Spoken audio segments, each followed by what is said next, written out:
राम राम मंडळी, जय महाराष्ट्र. आपले पुन्हा एकदा नव्या व्हिडिओमध्ये स्वागत आहे. मित्रांनो, आता आपण आलो लांबखाना येथे. लांबखाना येथे आज पवन भाऊचं लग्न आहे आणि त्या लग्नासाठी आपण लांबखान्याला आलो बघा. आणि संध्याकाळचं लग्न आहे. आता जेवण वगैरे करून मी इकडं आलो फिरायला. आणि आता मी छत्रपती शिवाजी महाराजांचं जे स्मारक आहे लांबखान्यामधलं तिथे मी आहे. आणि तर चला, तुम्ही बघू शकता या ठिकाणी असं स्मारक वगैरे आपल्याला या ठिकाणी पाहायला मिळतं. इकडं स्मारक आहे बघा आणि समोर तिकडं मंदिर वगैरे, पाठीमागे मंदिरं वगैरे आपल्याला पाहायला मिळतात. तर चला समोरच्या कॅमेऱ्यानं तुम्हाला दाखव. तर मित्रांनो, हे बघा इथं समोर हे स्मारक आहे शिवाजी महाराजांचा. मस्त पुतळा वगैरे या ठिकाणी बनलेला आहे बघा. किती भव्य दिव्य आहे लांबखान्यामध्ये आपण. आणि या स्मारका शेजारीच बघा इकडं शाळा वगैरे आपल्याला पाहायला मिळते. हे समोर इकडे शाळा आहे आणि असंच पाठीमागं डोंगर वगैरे बघा. आणि इकडं पाठीमागं पण आणखी शाळा आहे. आणि या रस्त्याने आपण आलो होतो. तर असं हे लांबखाना आहे. 2-3 पोरं राहिले, ते आपल्या गावातले पोरं पण आले लग्नाला. इकडं समोर रामभाऊ बसलेले आणि इकडं समोर बघा हे 2 मंदिर आहे. कोणतं मंदिर आहे आपलं हे समोरचं.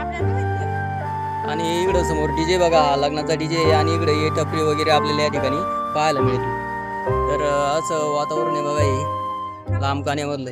तर चला वर जवळून बघू आपण ही शिवाजी महाराजांची मूर्ती वगैरे.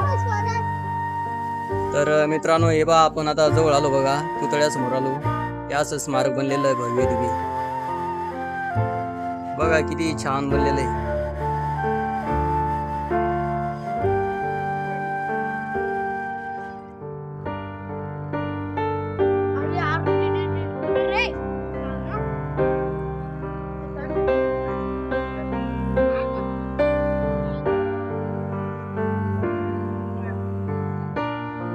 आणि हे समोर मंदिर आहे बघा, वेशीमध्येच मंदिर आहे. हनुमंताचं मंदिर वाटतं. आणि पलीकडं गाव आहे. हे समोर दिसते घरं वगैरे या मंदिराच्या पाठीमागं. तिकडं गाव आहे, लांबखाना गाव आहे. तर चला आपण आता मंडपामध्ये जाऊ. तुम्हाला ज्या ठिकाणी लग्न आहे त्या ठिकाणी जाऊ आपण, बघू कशा पद्धतीने पवन भैयाचं लग्न होतं ते. तर चला जाऊ पुढं.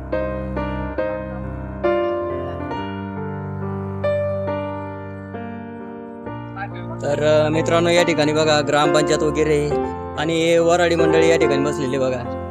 अण्णा आहे, संजू काका आहे, विठ्ठलदाजी सगळे बसलेले इथं. आणि इकडं पाठीमागं बघा हे लांबखाना आहे. आणि हा रस्ता जातो बघा, हा तांड्याकडे जातो इकडं वरती. आणि इकडं समोर बघा इकडं मंडप आहे. तर चला तुम्हाला व्यवस्थित मंडप वगैरे दाखवून देऊ. तर मित्रांनो, आपण आता मंडपामध्ये आलो बघा. हे असा मंडप लावलेला आहे या ठिकाणी लग्नासाठी. आकाशी मंडप आहे बघा. असं डोंगराच्या पायथ्याशी जागा आहे बघा. आणि इकडं लग्न लागण्यासाठी हा मंडप लागलेला आहे. आणि इकडं जेवण वगैरे चालू आहे पडद्याच्या पाठीमागून. आणि समोर तिकडं बघा स्टेज आहे. तर मित्रांनो, हा बघा हा समोरचा मंडप आहे. हा जेवणासाठी बनवलेला आहे. समोर तुम्हाला दिसत असेल लोक जेवण वगैरे करू लागले. आणि इकडं समोर हे लग्नासाठी आकाशी मंडप आणि हा जेवणाचा मंडप. आणि इकडं बघा आताच इकडं डोंगर आहे, डोंगराच्या पायथ्याशी ही जागा आहे बघा. तर खूप छान वातावरण आहे, खूप छान व्यवस्था केली. तर मित्रांनो, या ठिकाणी बघा किती छान दिसतं डेकोरेशन, स्टेज वगैरे बघा.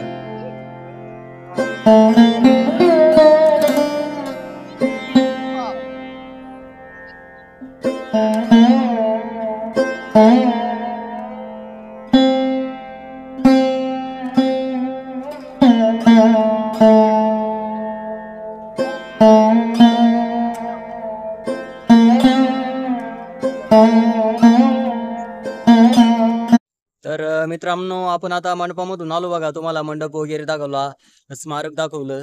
आणि वरती टेकडीवर आलो बघा. आणि इकडं गाड्या वगैरे आपल्या उभा आहे वराडाच्या. ते पाठीमागे एक बस उभा आहे. आणि ते नवरदेव गेले तिकडे लांब गेले बाबा नाचायला. आता किती नाचते काय माहीत. तर गाईज चला आपण हा व्हिडिओ, हा ब्लॉग इथेच पूर्ण करू, कारण आता अंधार पडणार आहे. अंधारामध्ये व्यवस्थित शूट होणार नाही. तर मित्रांनो, आता शेवटला तुम्हाला वरात दाखवतो. गावाकडची वरात, आमच्या गावाला कसे नवरदेव पुढं नाचतात ते सगळं तुम्हाला आता या शेवटच्या सीनमध्ये दाखवतो. आणि हा ब्लॉग इथेच पूर्ण करतो. तर मित्रांनो, ते बघा ते समोर दिसतं बघा, लाईट वगैरे चमकू लागला, ते डीजे आपला. आणि तिकडेच नवरदेव गेला. तिथून नाचत नाचत येणारी मंडळी आता या रस्त्यानं 1-2 किलोमीटरचा टप्पा दिसतो बाबा.